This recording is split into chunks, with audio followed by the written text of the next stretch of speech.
Hey, I'm Rob Berger. When I'm not rolling in the dough, that's right, I'm stacking Benjamins.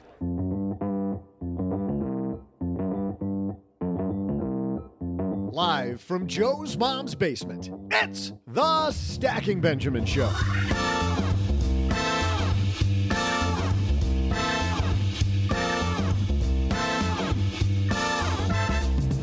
I'm Joe's mom's neighbor, Doug, and here's a question. What do you do when you can't get any traction with your money? Today, swooping in to help save your budget, we welcome the executive director from the Association for Financial Counseling and Planning Education, Rebecca Wiggins. Plus, not only is there gold in them thar hills, there's also been a big change in gold prices. With the run-up on gold, should you add more precious metals to your portfolio? We'll give you our take during the headline segment.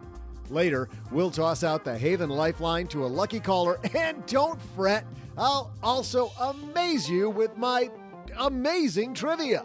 And now, two guys who've probably gone in 100% on podcasting. It's Joe and O-G.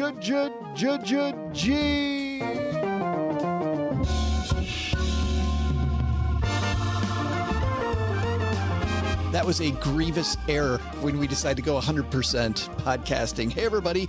Welcome to Monday. I am Joe Salsi. Hi, Average Joe Money on Twitter. And to kick off another week across the card table from me, it's my good friend, OG.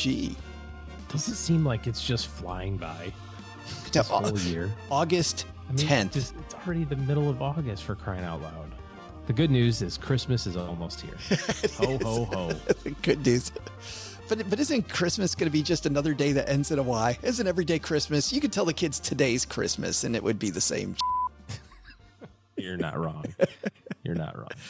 Oh, we got a great show today, man. We've got Rebecca Wiggins coming down to the basement. She leads, as you know, this huge group of people, OG, just looking for financial knowledge and support, a foundation, the basics, financial coaches, people like our friends Lacey Langford and Jen Hemphill. Mm-hmm. And man, we know a bunch of great financial coaches. She's the head of that whole organization. So she's going to talk about, especially during these times of COVID, how do you get your act together when so many things are going differently than you might have planned? Just mail it in. She's waiting in the wings. So we've got a great guest for today. But if we didn't have great help for today, you know where we'd turn, OG? Len Penzo? Either that or Fiverr. Got to say a big thanks to Fiverr for supporting Stacking Benjamins. It's easy to find freelance talent for your business or product. Don't waste any more time. Get 10% off and the service you deserve by going to fiverr.com and use code SB. Rebecca Wiggins is here today, but first we've got a couple of interesting headlines. The NFL, precious metals. What could go wrong there? So let's get the party started. Hello, darlings. And now it's time for your favorite part of the show, our Stacking Benjamin's headlines. I love it when we get our headline from a place that's different than we've usually gotten it. Today's headline comes to us from yardbarker.com. What? You made that up. It's a sports news site. Actually, it's a really good sports news site. Joe Burrow, Joe Burrow, the quarterback for the Crimson Tide. Joe impressing again with his college football knowledge. We would have accepted LSU or Ohio State as responsible. I can't believe I got that wrong. I've had this headline in front of me for 3 days, and just in my head, I'm thinking, sorry, Alabama. By the way, you're going, why in the hell did Alabama change their colors to purple and gold? Do you think that's good? Well, we had tons of LSU fans when I was in Texarkana, just tons of LSU fans. Down in Baton Rouge. Yeah. Beautiful campus at LSU, by the way. Mm-hmm. But Joe Burrow, now in the NFL. Let me see if I can get this right. He is in the NFL. That is correct. He is now with the Cincinnati Bengals. Joe Burrow's dad has hilarious comment about son's new contract. Joe Burrow is officially a rich man, this piece said. As former LSU star, could have read the first line. I would have known that. Signed his rookie deal with the Cincinnati Bengals this last week. Burrow's now so wealthy, in fact, he can finally afford his own place.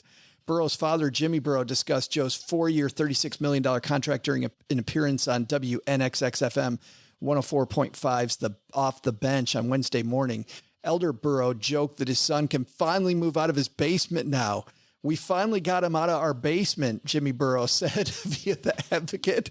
The entire contract's fully guaranteed, includes a $23.9 million signing bonus. $23.9 million signing bonus.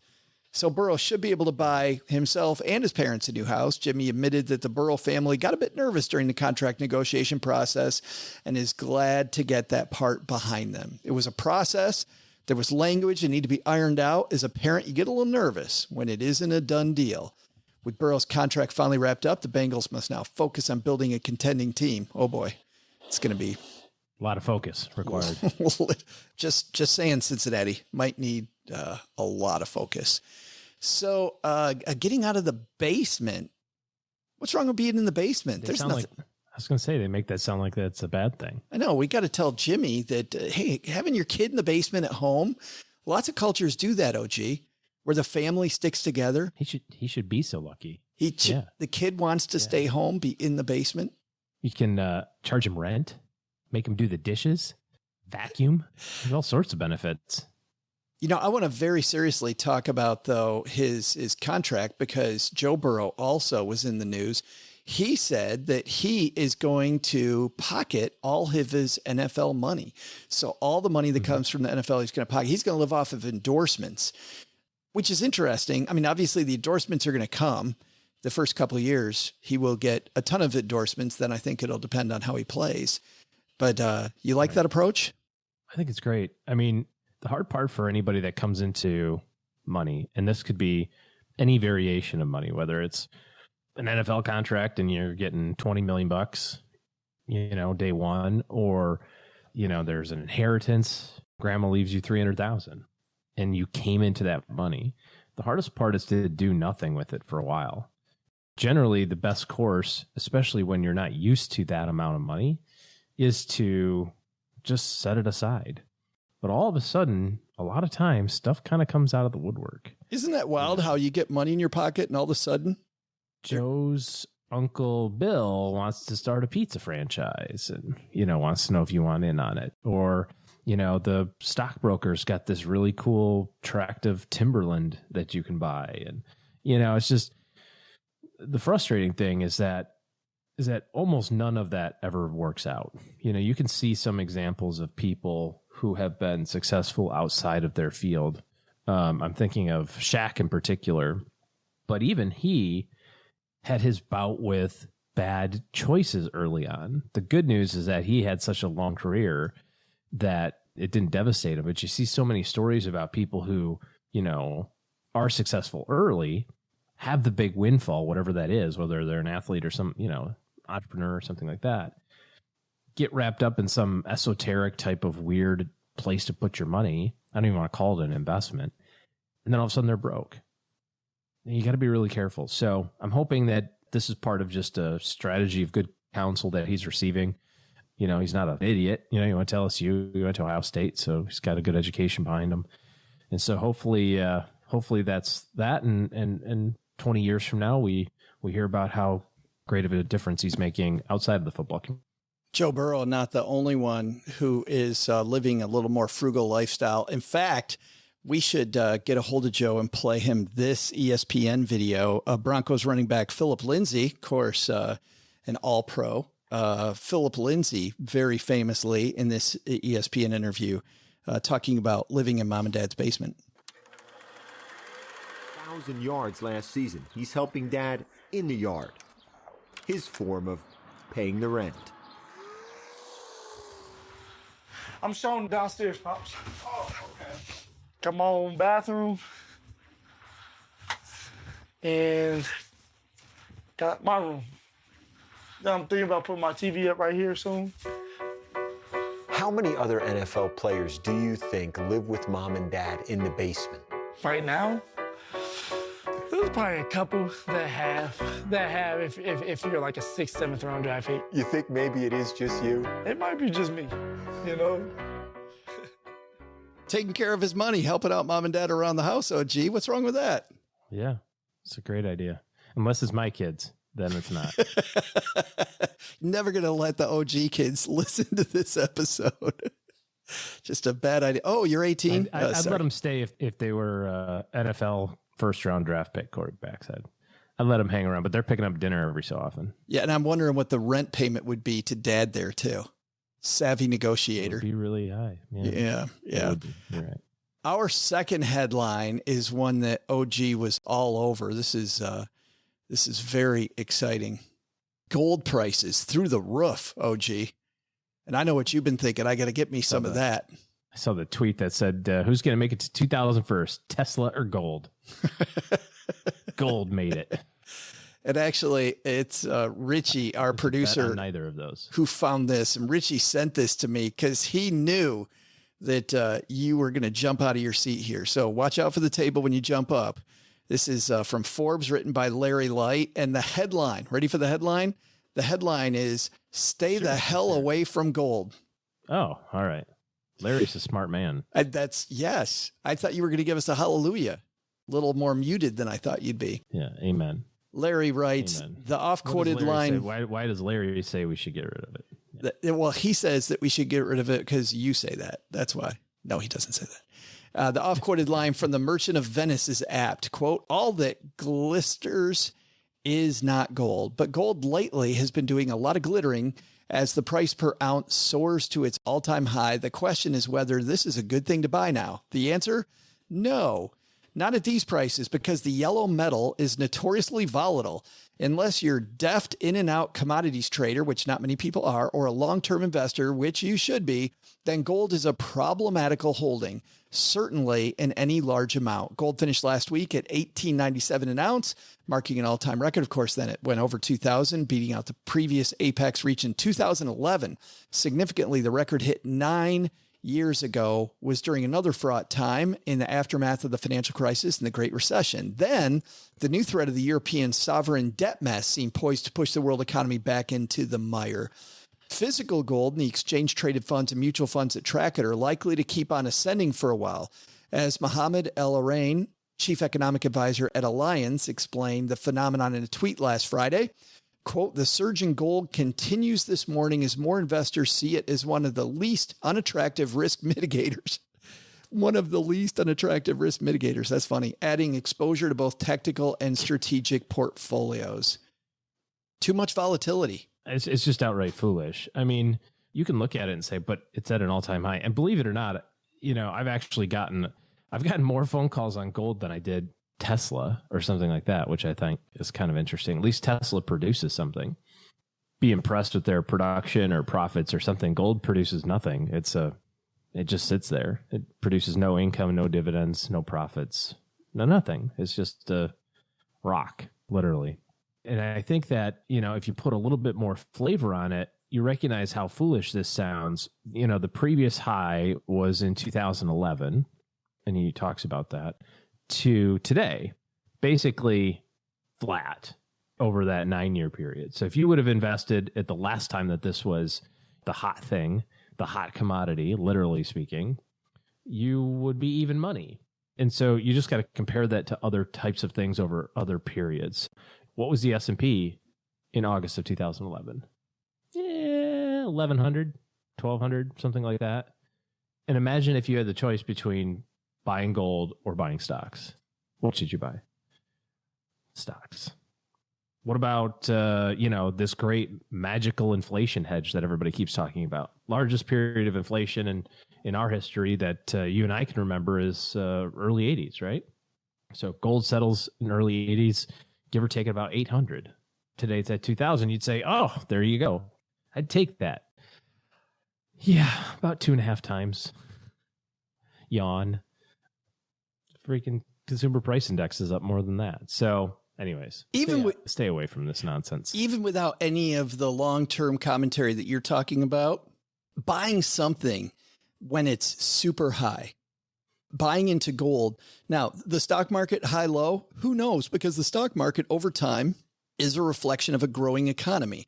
And to your point, OG, gold is a reflection of nothing. Or uncertainty, right? Yeah. I mean, you can look at gold surges around times of, uncertainty. So I love what Larry says here. He says, alas, that damn volatility means once the bad times are past, gold will drop like the heavy rock it is. I think that's probably the point. Larry's a smart young man. We should send him a gold star. Well, as Mom and the tribe move our basement from place to place here, I really, really, really obsess about good Wi-Fi. And if your Wi-Fi is struggling to keep up with your streaming, your work, gaming, video calling, and more, or worse yet, because the whole family's at home, all those at once, man, I feel your pain. When you're connected to your world by Wi-Fi, be sure that it's the best. Bring your Wi-Fi up to speed with Orbi Wi-Fi 6 from Netgear. Orbi Wi-Fi 6 is the best and latest in Wi-Fi, covers your entire home with the fastest Wi-Fi for uninterrupted streaming, video calling, and working and learning from home on more devices than ever before in any part of the house. It's Wi-Fi perfectly engineered. Ready for the best Wi-Fi ever? Find out what makes Netgear America's #1 choice for Wi-Fi at netgear.com/best Wi-Fi. That's netgear.com/best Wi-Fi.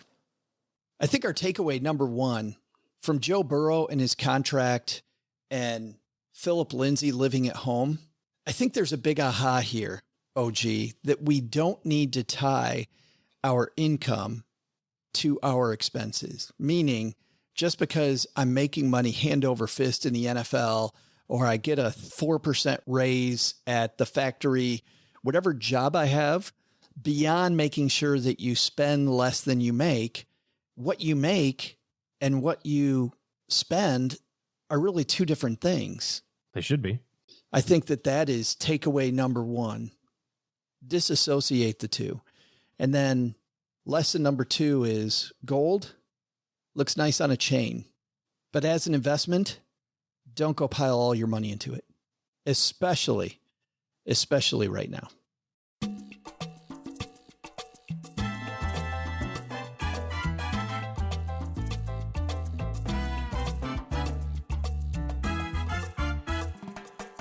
Well, people ask us all the time about, are there people out there that will help you with the basics of budgeting or figure out how to get out of debt or just get foundational with your money? And OG, you and I know these people, and an association that serves all of them is the Association for Financial Counseling and Planning. The AFCPE is a group of people who do exactly that. And today, somebody who gets to see big picture what a lot of these coaches are working on. And I can't wait to pick her brain, OG, to see exactly some of the struggles that people are having and how other people have gotten through it so we can all do better. Let's say hello to the head of the AFCPE, Rebecca Wiggins.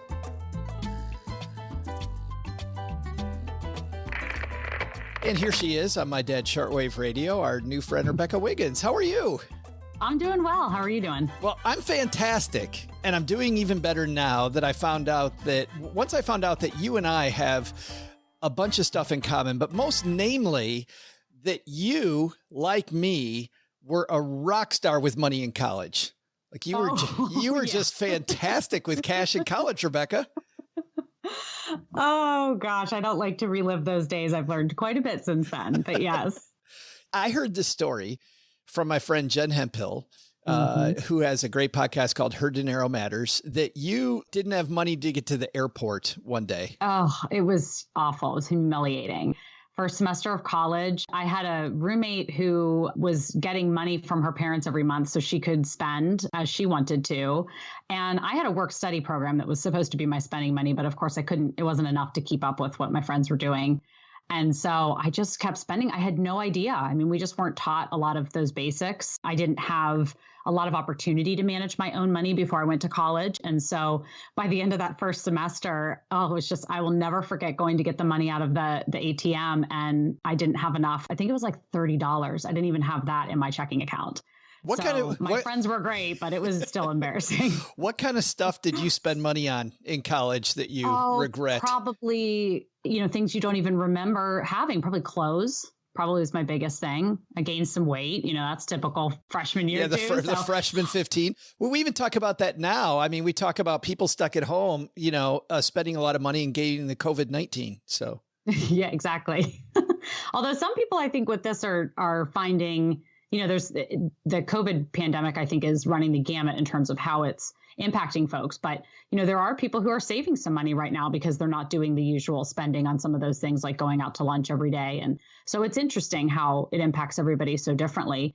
But you're right. I mean, it was not a time that I want to relive. And it was a really interesting way to learn the lesson the hard way. Although I have to say I had a huge safety net, with my family and even my friends. I had a friend who was willing to loan me the cash to get on that shuttle home.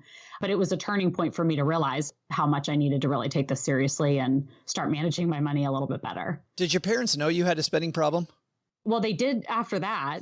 When I got home, we had a long conversation about it, but I don't think that they knew. I think in a lot of ways it was also really normalized. I mean, there was a lot of people who were spending and putting money on their credit cards and things like that. So I think it was not seen as a huge issue. And I think because we caught it before it got way out of hand. But yeah, I mean, I think it was sort of a typical going off to college and being a little naive, quite frankly, which makes me think now as a parent, how important it is to have those conversations at a very young age and give our kids the opportunities before they leave the house so that they're not sort of flooded with all those other messages and then get themselves into trouble. Yeah, you got to see this every day when you talk to the coaches that you interface with every day, Rebecca, that it feels like nobody's having these conversations. Mm-hmm. Well, I think a big part of it is money is still something that we don't like to talk about with our friends, with our family. And it's really personal to people. And that's one of the things, you're right. I mean, our professionals are really working on humanizing that part of it and helping people to understand that money is just a vehicle to get you to your goals. Most of us don't have actual money goals. It's just that there's money tied to whatever that life goal is. So I think once we can start to understand those emotional parts of money, or maybe the mindsets that we have around money, which we all have from growing up in different ways, depending on how much or how little it was talked about or how much or little you had of money. So I think that's the important part, is starting to have more of those conversations and normalize the fact that we're not taught this in schools. Most of us were not, I learned the hard way. And like I said, I had a safety net. I had some people to help me through that. So it wasn't a huge challenge.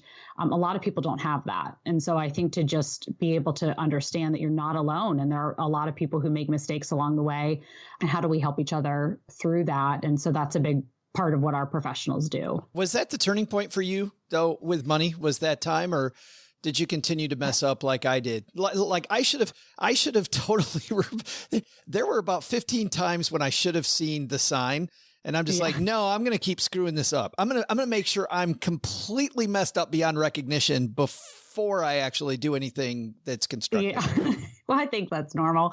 I do remember the harsh talking to I got from my mother. So it was definitely a turning point of, this is not who you are. Let's get in control of what your values are. And you don't want to end up in this situation again. So it was definitely a wake up call. But, I have made tons of mistakes. And, it helped me to see that even though I'm in this field now, it's funny for me to see, and my husband and I talk about this all the time, I am a spender. If I have money, I want to spend it. And there's nothing wrong with that as long as you have some of those other things, I think, in place for the long term. And so I think sometimes it can go to either extreme. There's people who don't want to spend anything and enjoy today, all for tomorrow, but tomorrow's not guaranteed. And so, you want to have that balance, I think. But I definitely still lean towards, the sale signs and some of those things. I can make mistakes for sure, just like anybody else.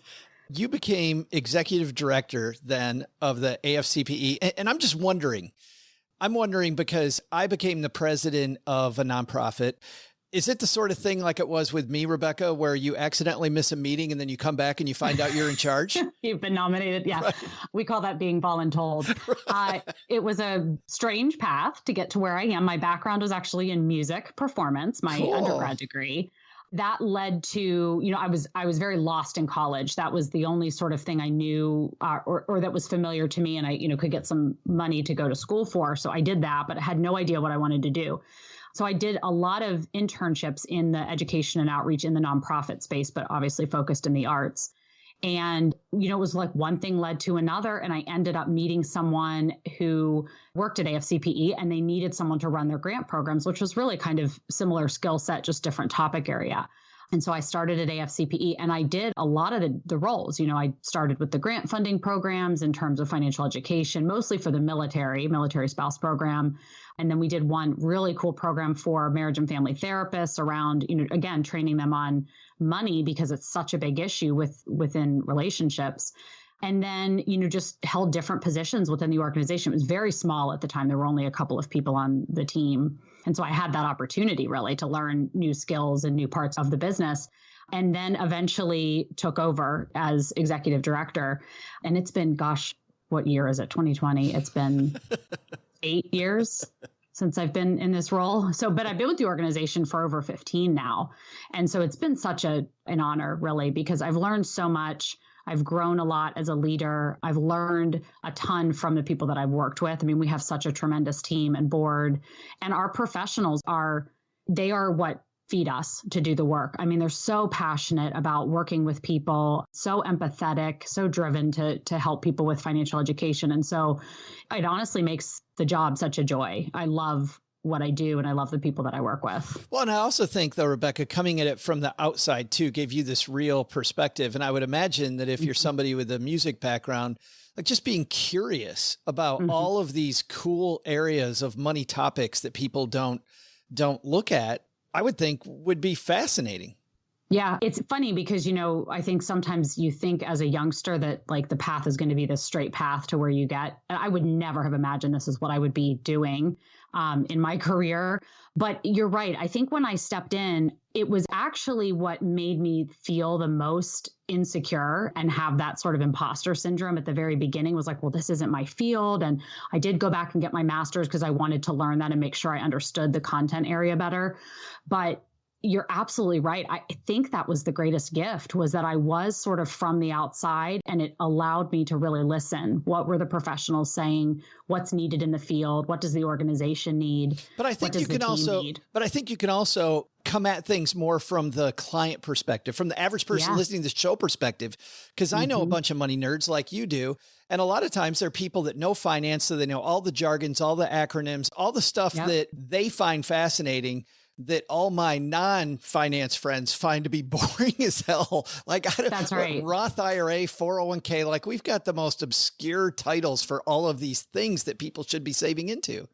That's right. It definitely allowed me to see a different side of it, and also to appreciate some of that, appreciate the research behind it, but to really understand that what we do is about people. And that's all that money is. I think you're absolutely right. We make money so complicated, and so much of this is not, it's not about all of that. It's really about what your goals are and your values are and who you are as a person, and trying to create a plan that works for you. And it's going to be different, so even sometimes I think we have to be careful about listening to really overly prescriptive approaches, because one thing does not work for everybody. And you can't say first do this and then do that, and next you'll have financial security. So I think that's a huge opportunity to really see. And sometimes that can actually feel kind of overwhelming to folks too. We want the prescriptive approach, right? We want to say, I do this and this and I'll be okay.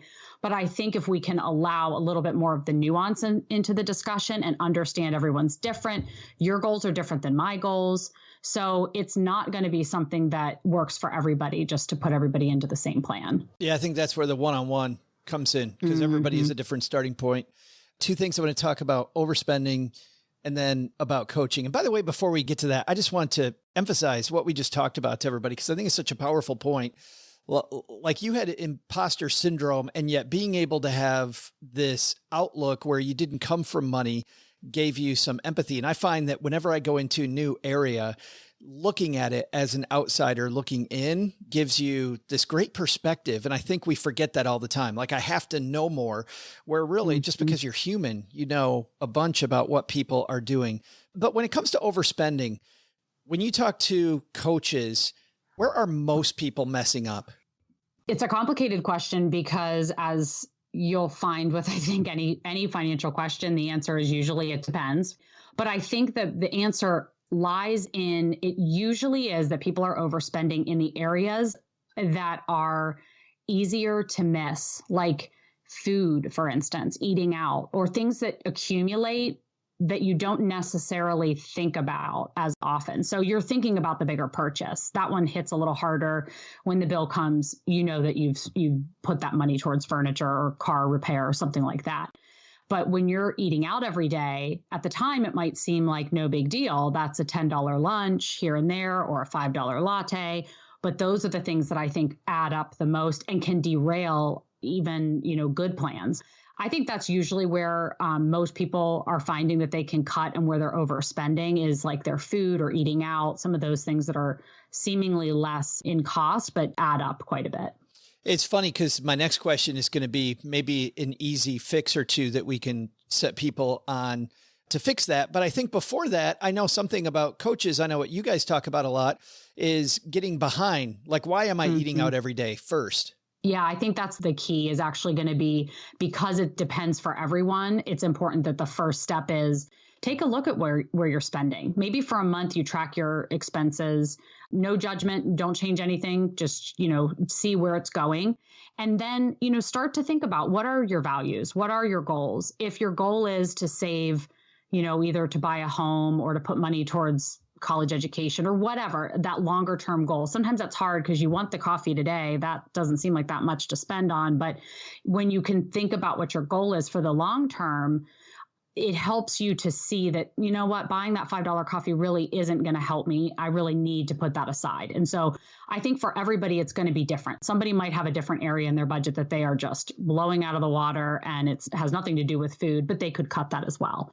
So I think as long as people just take a step back and say, again, everybody's values are different. Everybody's goals are different. Families look different. So what's important to you? What is your legacy? What do you want your legacy to be about? What is your family's sort of value statement? And then are you actually spending in alignment with that? And I think pretty quickly you'll see there are some things you could cut back on or cut altogether that's going to help you feel like you're living more in alignment with those values. And that's really all it's about, I think, at the end of the day. Are you saying to begin with the end in mind, Rebecca?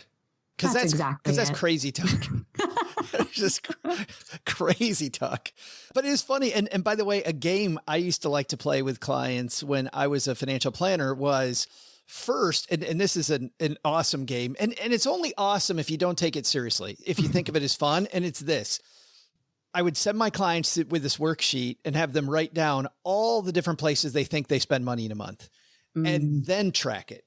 And see what the difference is between your guesstimate and what the real thing is. And then we have a good laugh about how we have no idea how the hell we spend money, Yeah. And it's like time. It reminds me of tracking time, like you think you're spending, I'm only checking social media like twice a day or something like that. And then you track it and it's like mind blowing where you're spending your time. It's the same exact thing. You're right. It's interesting if you can do it with a good-natured attitude, I guess, to kind of see like, whoa, and it really can help you, I think, get back on track, because you realize right away, that's not really actually what I value most. And so it's keeping me from getting to the thing that I need to be working on. It's so funny when my phone started telling me how much time I spend on the screen every week. I absolutely hated that. I'm like, don't show me that. What are you trying to It's a little depressing, but sometimes those are the things that spur you into action, right? And if you don't know, then it can be hard. And I think, when you talk about overspending, I think another part of it is we're not engaging with our money the same way that we used to, right? A lot of it is so digital now. It's easy, I think, to have things accumulate and you forgot you even spent that. But here it comes on that next month's statement and you better pay that credit card bill. And, was it really something you valued? It becomes mindless in a sense to folks. And so I think that's the exercise, is making it might hurt a little bit to see that report of how much social media you're consuming or how much you're spending on those lattes. But that's the moment that you realize, I got to do something about this. You have a choice then what you can do differently. I feel like it's like the dentist. I always don't want to go to the dentist, and I feel awesome when I'm walking out of the office. Yeah. I'm like, oh, that was fantastic. Let's talk about coaching then. So somebody has an overspending problem or has an issue with money. What's the difference between a financial coach and a financial planner? It's a great question. So On our side of the field, so AFCPE certifies financial counselors and educators. And we also do with our partner Sage Financial Solutions, financial coaching training.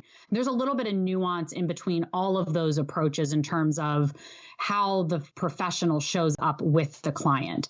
But the main distinction, I would say, between like the financial counseling side and the financial planning side is that we're really focused on helping people get to the point where they feel confident managing their money. So that can look like a lot of different things. It could be helping someone out of crisis. They have so much debt. They have huge credit issues. But they're mostly focused on that sort of what I call the foundational side of finance before they are now ready to work with a financial planner to save and invest. I think what's important about understanding the distinction is that the profession needs to become more integrated so that you have an easier flow between professionals and you know really who to trust. But our professionals are very highly trained. They help people all the way through, even issues like bankruptcy, credit and debt, trying to just get that spending plan in order and help really around accountability to help make sure that those goals, what are your goals? Let's talk through some of that. Sometimes it's hard to do that on your own and you need that unbiased outside perspective and someone who has some insight about what other clients are doing and sort of what the norms are in the field.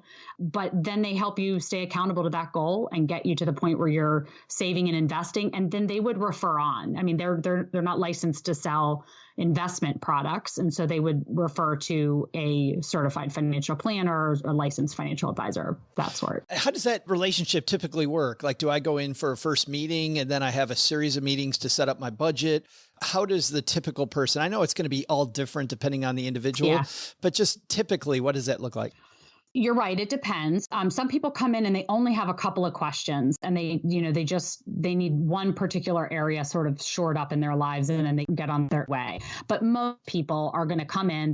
You're going to spend some time with just getting to know who your client is and who the professional is, the counselor or the coach, and starting to establish what are some of the challenges or the things that are keeping you up at night. What are you worried about? And a lot of times that has no perceived dollar value. It's like, well, I'm worried about my son and how we're going to get him prepared for college. Well, now you need to start digging into the money aspects of that. And so they're going to sit with the individual to understand what their challenges are. Sometimes it's in a relationship, right? It's a different mindset towards, like my husband and I, I'm more of the spender and he's more of the saver. And so sometimes that can create some differences in how you approach your money, how you manage your money.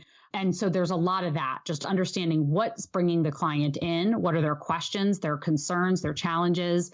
And then the subsequent sessions would be to start to work towards what those goals are. So, you said that you're having trouble maybe setting and keeping to your budget. So you'll dig into, again, looking at the financials and figuring out what money is coming in, what's it going out to? Does this align with our stated goals? Where could we cut? So they're going to help the individual or the couple or the family sort of figure out all those different steps. And it can take multiple sessions. I mean, some people meet with their professional for many times over the course of the year or even check back frequently. It feels like it could be like a financial therapist for some people. Yeah.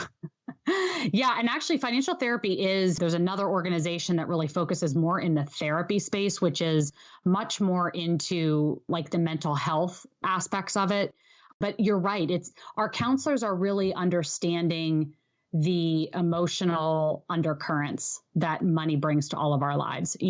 What are the challenges and the behavioral sort of limitations that are keeping you from your goals? And I think it's more of that relationship building. It's the empathy piece. It's understanding that money is something that first of all, we all have to use money, right? But it becomes something that I think is so taboo and so scary that we often get in our own way. And it can just be working with that person can help break down some of those barriers. And you see, it's not as complicated as maybe you thought it was. And it's oftentimes something I think we push to the back burner because I'll get to that. I know I need to make my budget, but everybody's so busy. And just understanding that is very normal, but there are people who will help you work through some of that. And it's like cleaning out your closet. Nobody wants to do it. But once you do it, right, you're like, oh, why didn't I do this like 6 months ago? So it's a lot of that. It's just working through what everybody struggles with on some level, and then having a plan that's realistic, that you can keep changing as your situation changes, but that will help really, again, I think it's about the alignment piece, living out your life in alignment with your values. And that's going to look different household to household. Also, something that's different, I can imagine, is the way that coaches and counselors charge for their services. But typically, what does that look like? Well, that is it depends. With our field, what's interesting is that a growing part of the field is the private practice space. A lot of those folks will charge a flat hourly rate. Some people will do a sliding scale and they'll say, we'll see you for X number of sessions and the fee will change. But for some folks, or for most folks, I think it's really a flat fee. And that can run anywhere from $75, $100 an hour up to that. We have professionals who are working with higher income folks. And so they might charge $250 an hour. So it depends. It really does depend on where you are in the country, what the services are, how they've structured their business model. But we also have a lot of professionals who work in an environment where the service to the client is free. And so because they're getting the salary from the organization that they work for, like a nonprofit, in your community might do it. Some banks and credit unions have accredited financial counselors there. And so you could actually go and get the service for free. And right now we're offering free virtual financial counseling and coaching really in response to COVID, but it's open to folks that just have questions. We know people were struggling, obviously, long before COVID. That's also another. There's oftentimes, free resources like that where people can get that level of expertise still. And how do people get a good solid list of maybe people in their area or people that might be appropriate? On our website, if you go to afcpe.org, there is a find a certified professional link on our website. And then you can sort from there. You can find people who will do virtual financial counseling. So of course they don't need to be in your area, but then you can also search for people that are in your area, or you can just reach out to us. We can always connect you with people that are really passionate and that really, are ready to help and might have a specific area of expertise that you're looking for. If you had a coach or a counselor that freshman year of college, how would things be different? How would things be different for Rebecca? It's a great question. When I think back to it now, I want to say that probably it would have been the opportunity to get straight about what my values were, because I think I allowed other people's habits and decisions to just string me along. And I didn't have enough self-awareness to say, this doesn't align with my values. It certainly didn't align with my checking account.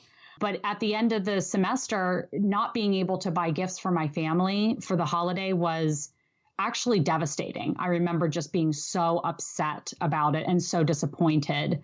And so I think that would have been the biggest thing, was just to stop and understand who I was, that I didn't get caught into other people's lifestyle. It was just a lifestyle change. And I needed to make sure that I was more in control of who I am and what my goals were, and not make decisions based on other people. We'll have a link to the AFCPE on our show notes page at stackingbenjamins.com and all the links that Rebecca talked about. Rebecca, thanks a ton for helping us talk about overspending and coaching. I really appreciate it. Yeah, this was fun. Thanks for having me on. Hey, Stackers, I'm Joe's mom's neighbor, Doug, and all that talk about planning has reminded me to plan for something I've been excited for all year. Let's be honest, 2020 has been a year to forget, but once I introduce to you this little glimmer of hope, you'll change your tune and skip your way to all your social distancing events and Zoom calls.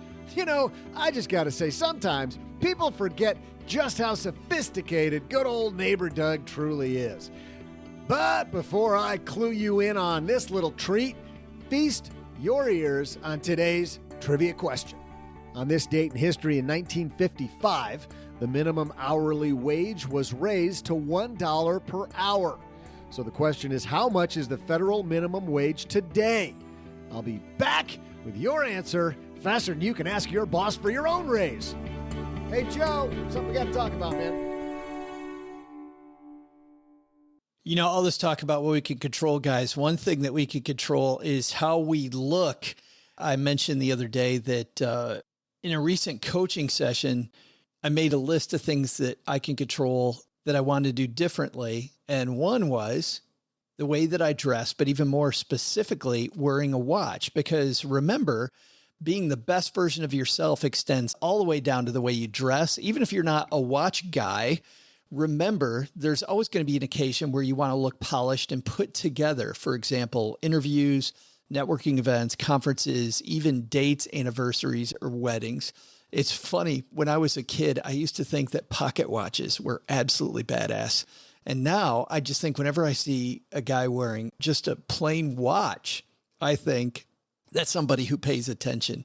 Successful people are confident people. So make sure you have something that makes you look good and feel good, and you can take on the day with your head held high. For a lot of guys, that piece is going to be a great quality timepiece, which is why we're going to tell you about Vincero watches. With collections ranging from dress watches to sports watches, Vincero has a style for every look, occasion, and price point, and they're all under $200.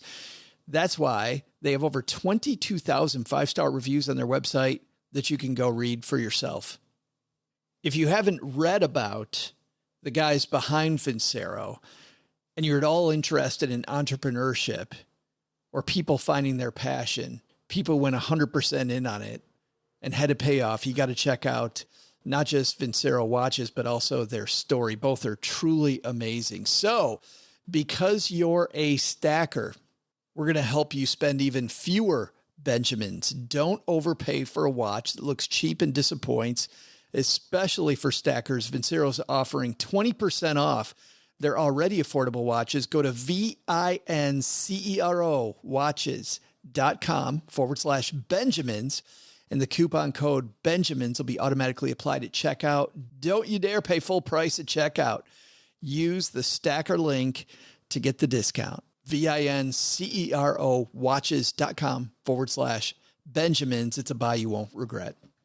Well, let's talk about finding freelance talent for your business or project. You know, sometimes a business like a podcast, for example, completely hypothetical, might need to quickly pivot in order to meet a goal, or maybe there's an unexpected obstacle that occurs. It's a Tuesday afternoon. You have no idea where to turn. You got this thing, got to get it done right away. Maybe it's going to be impossible to meet your deadline with the size of your current team, and you can't figure out how to get it handled. Where do you go to find on-demand talent? How much is it going to cost? How can you be certain that they'll deliver? Finding the right freelancer can be time-consuming, frustrating, and expensive, and that's why Fiverr's platform helps keep businesses moving with a network of trusted freelance talent. When we use Fiverr for voice talent fairly often, you'll hear a lot of Fiverr all over the show. In fact, that Hello Darlings intro that you hear at the start of our headline segment, that is a very talented woman that we found on Fiverr. Many of the commercials that appear on this show, those are made using Fiverr talent. The latest being the coffee commercial for day traders that we created here in-house. It was super easy to find them. Whether you're somebody like us who's been around a little while or you're launching your first business, being able to scale quickly to get a project finished that doesn't happen all the time, Fiverr's here to help you evolve, adapt, and grow. Fiverr connects businesses with freelancers who offer hundreds of digital services, including, we talked about voice, but there's graphic design, copywriting, web programming, film editing, and more. You can find what you're looking for instantly. Search by service, deadline, price, reviews. You'll know exactly what you're paying for up front. No negotiating needed. And of course, 24/7 customer support, quality talent you can count on, and sellers that work with some of the most influential brands in the world. It should say here, and they've worked with Stacking Benjamins, but it doesn't. I think they need to change this copy for us, OG. Yeah. Check out Fiverr.com today, and you're going to get 10% off your first order because you're a stacker by using code SB. It's super easy. Find all the digital services you need in one place at Fiverr.com, code SB. Again, that's Fiverr.com, code SB. Hey, trivia fans, I'm Joe's mom's neighbor, Doug, and while I sound like a laid-back, regular old guy, I'm actually really sophisticated. It's time to put a sparkle in your eye and a spring in your step for the first time, probably since March. Ready? Well, I'm sure it'll come as no surprise to you that not only am I a fantastic host of this show, but I'm also an astronomy buff. Renaissance man, right here. Not bragging, just saying. Well, get this. Ready? Turns out that the Perseid meteor shower peaks on August 11th through the 13th. Tomorrow night, it begins. Let's be real, 2020 might be your suckiest year on record, so make it better by watching the best asteroid shower of the year. This shower is caused by debris coming off the comet Swift-Tuttle, which ironically was also the name of my pet turtle.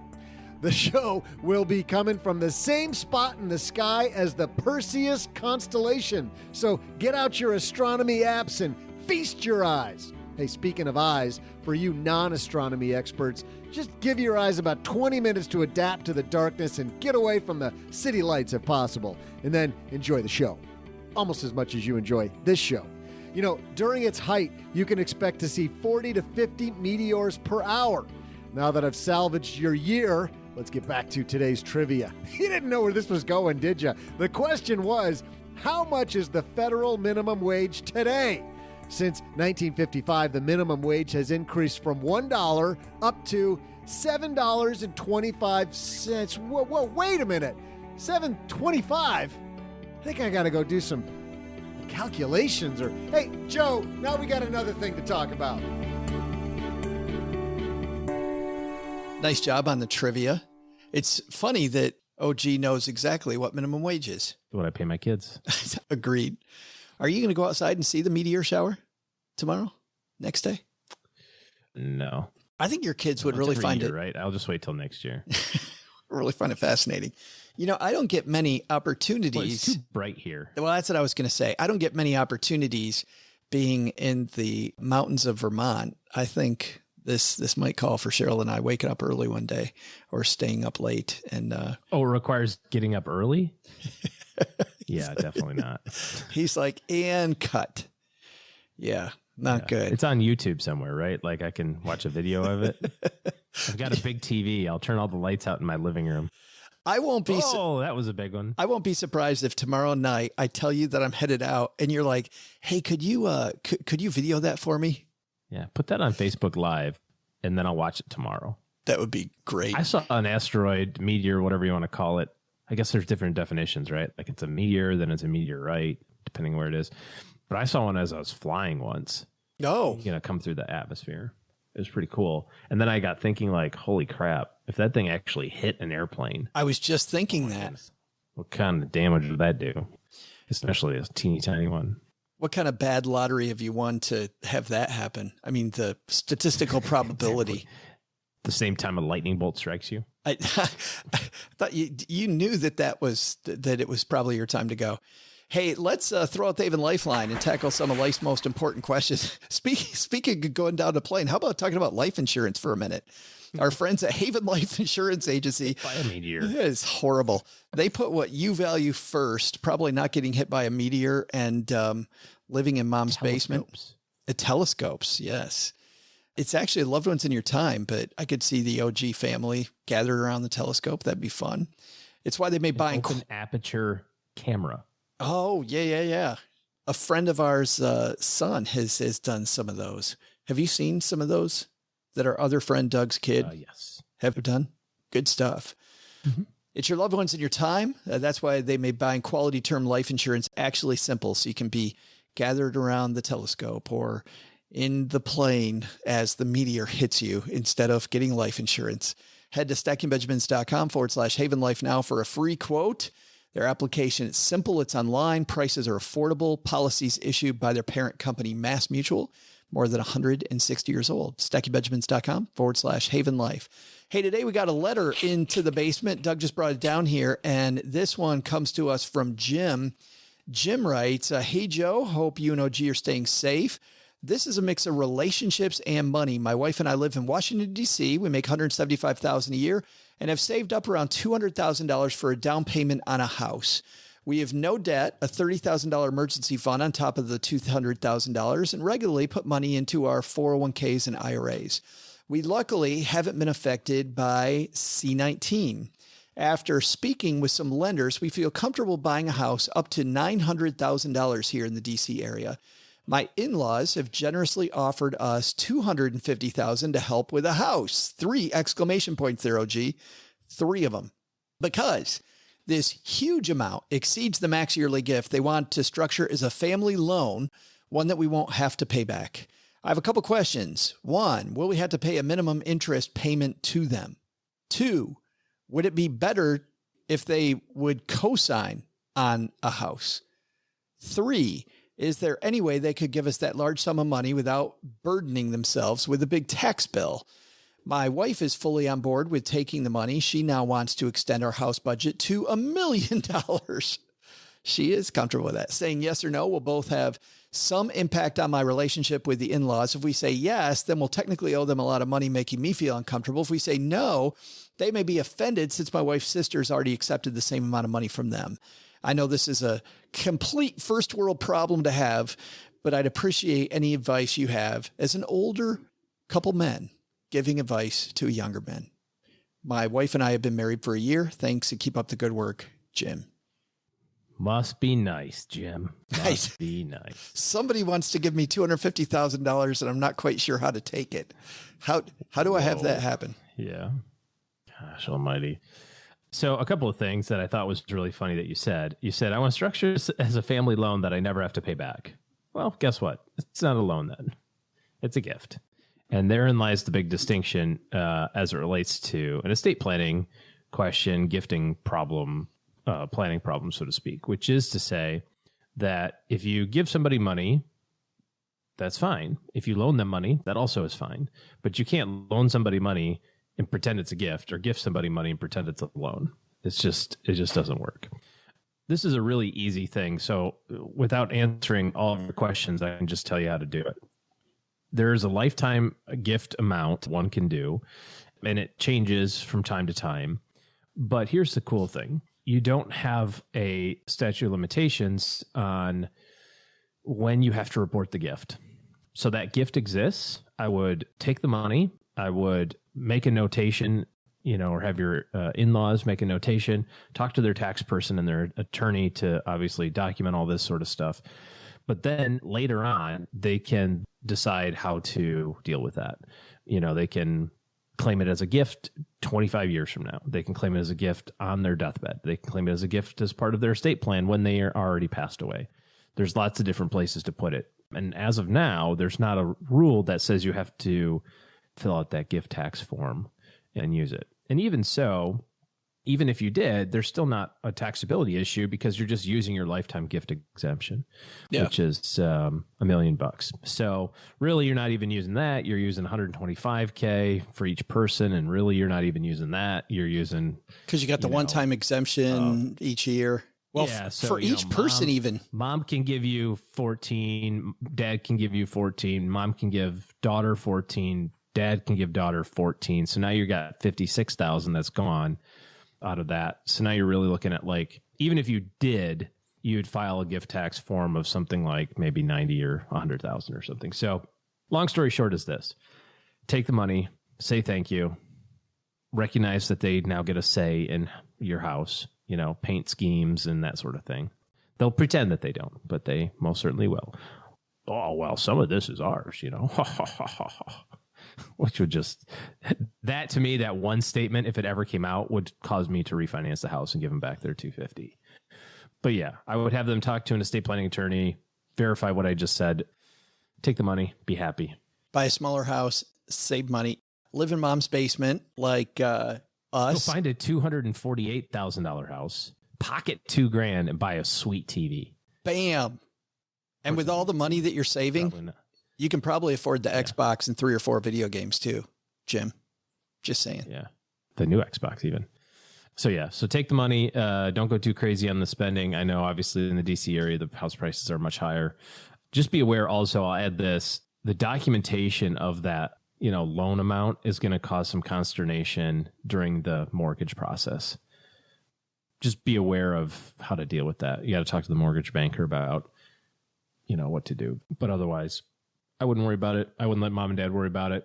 And they'll get your money. I was thinking, I like your points, OG, and I was thinking myself, but even before you started, that if there was a way to just take that over a 5-year period, I mean, it just wipes out everything because of the fact that mom can give daughter, mom can give son, dad can give daughter, dad can give son. Take it over 5 years instead of 1 year, you're completely in the clear, but you're saying you're in the clear anyway. Yeah, I think you could do that if you structured it as a loan and then forgave portions of the loan every year. But again, you can't have a 0 interest loan. Right. So you'd have some expense to that. And furthermore, you'd end up with a lot more paper trail. You've got 5 years of record keeping and all that other sort of nonsense. I just wouldn't even worry about it. Agreed.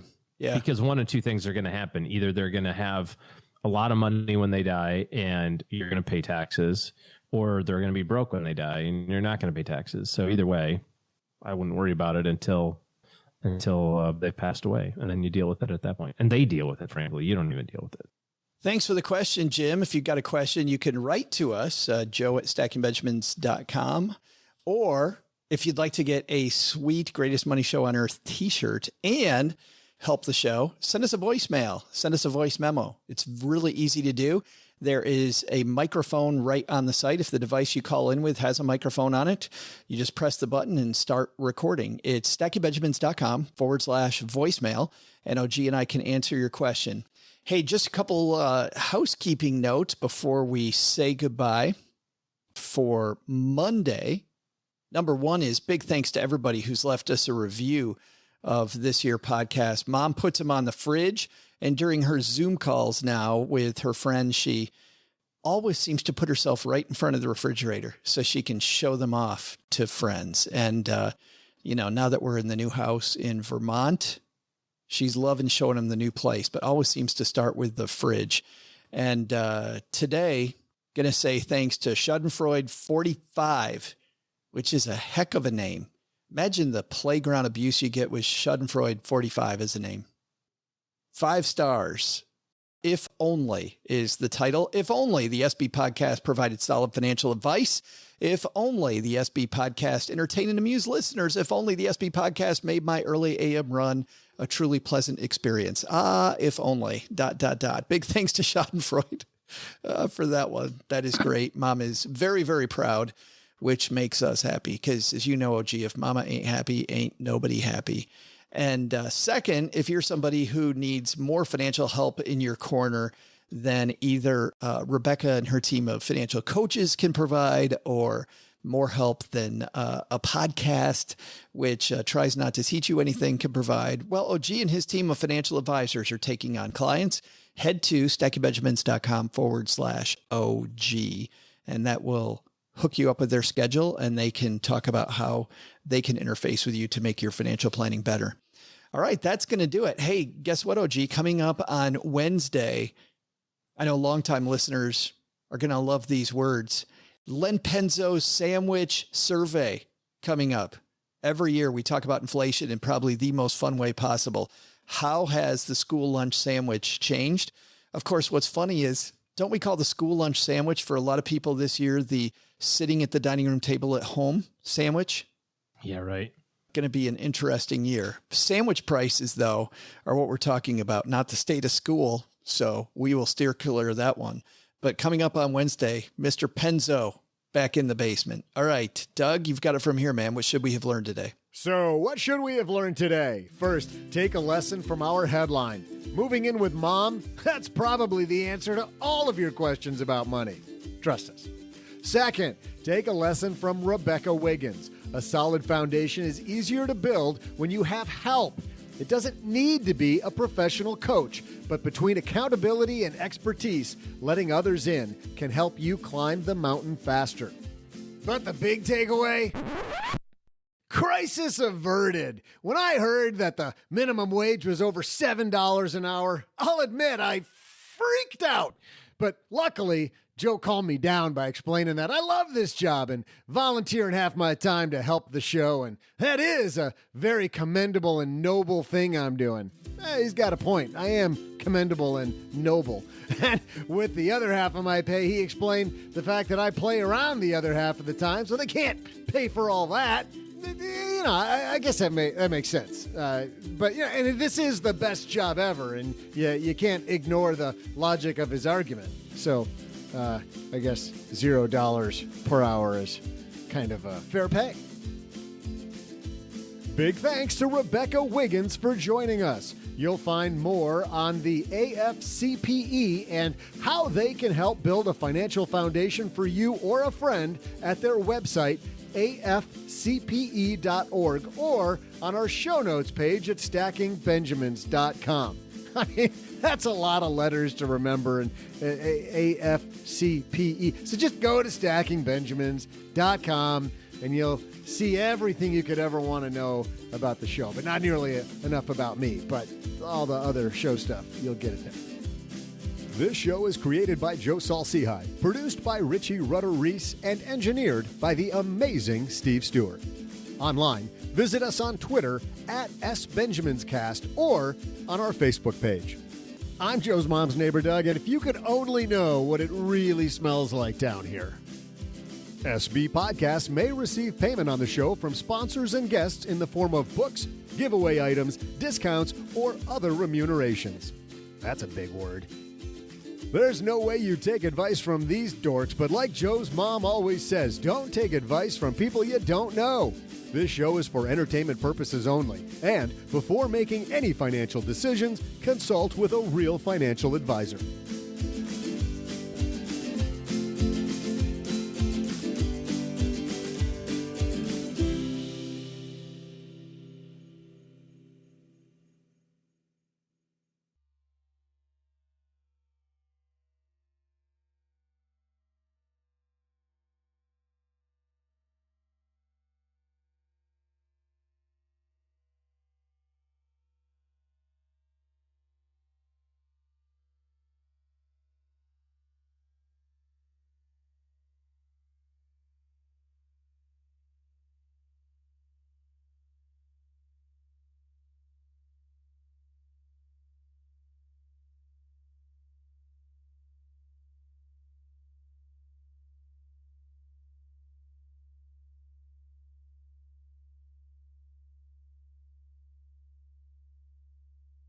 I saw this tweet that I thought would be pretty funny.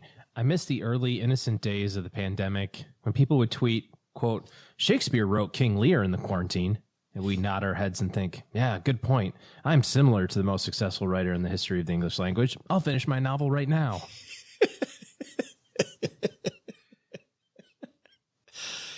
Oh, I have gotten my fill of Netflix. It's good to be in one place, though, now. It's going to be in one place. And now Cheryl and I, the last couple of days in a row, have jumped back on this series that we've been watching called The Order. Okay. Which may be, I know I reviewed it before, it's incredibly dumb. It is incredibly dumb. And I mentioned that it's a little like Sabrina. If you like Sabrina, I think you'll like The Order. Yes. Yes. Yeah, I remember you talking about this. Very campy. I don't know. I don't know if I like it or not. I probably like it less now than I did when you and I talked last. But I'm a completionist at this, and it's fun enough that I can't figure out where it's going. And it feels like it's going somewhere. So, of course, they've got me now, man. I'm 6 episodes into a 10-episode season. Of course, there's 2 seasons. Hook, line, and sinker. Yeah, we'll see. So The Order. How about you? Well, you've got The Crown. We talked about that last week. Mm-hmm. Yeah, that's the only thing that I'm watching on TV. I'm watching the school situation. That's the most annoying / interesting / pressing thing going on in our house right now. I've been trying to listen to baseball just to get away. Just because, I mean, I know the school thing for you is immediate, and I'm sure there's lots of people locally chattering about it that you got to be somewhat plugged into. Yeah. So I'm glad I don't have to be part of that. No, I mean, it's just the school. It's just it's just what they're doing or not doing. And anyways, I could go on for hours, but at least the baseball people put crowd noise. That is so weird. So they listening to it on the radio, it is so weird. The crowd noise in the background that is fake. I mean, imagine this. You noticed it wasn't there. The Marlins, the Florida Marlins, had 18 players. And I didn't know. Do you know this whole deal this year about their practice squads? No. So they have this kind of B team. Each team this year is allowed kind of a B team. So not a AAA squad, but a practice squad. And what most teams have done is they've taken about half of that practice squad and they've made them veterans, unsigned veterans, that they can very quickly call up if somebody has tested positive, and they can plug them into the team. But the other half of that, they're using as development, right? I mean, what a great opportunity to develop some players. So these are players that have no business being in the major leagues yet, but they get to practice every day with major leaguers. When the Marlins 2 weeks ago had 18 players test positive, OG, that meant that 18 of these people had to be called up, which means that you now have guys who have no business being in the majors coming in.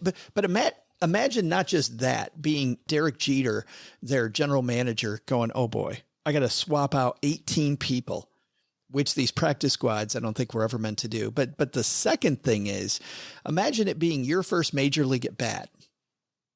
How weird is this that your first major league at bat has, maybe 70 people in the entire, well, maybe more than that, maybe a couple hundred people in the entire ballpark.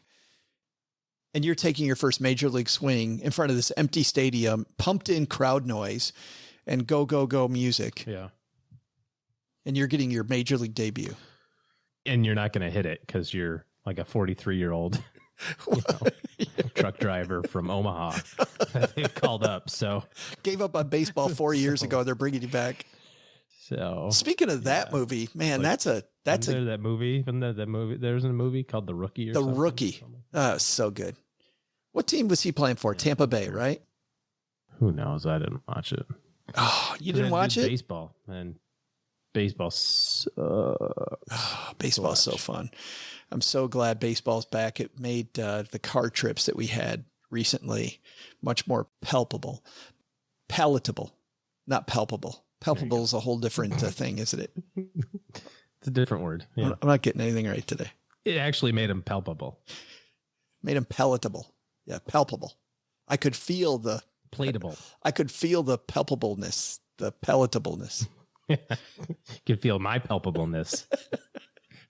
Hey-oh.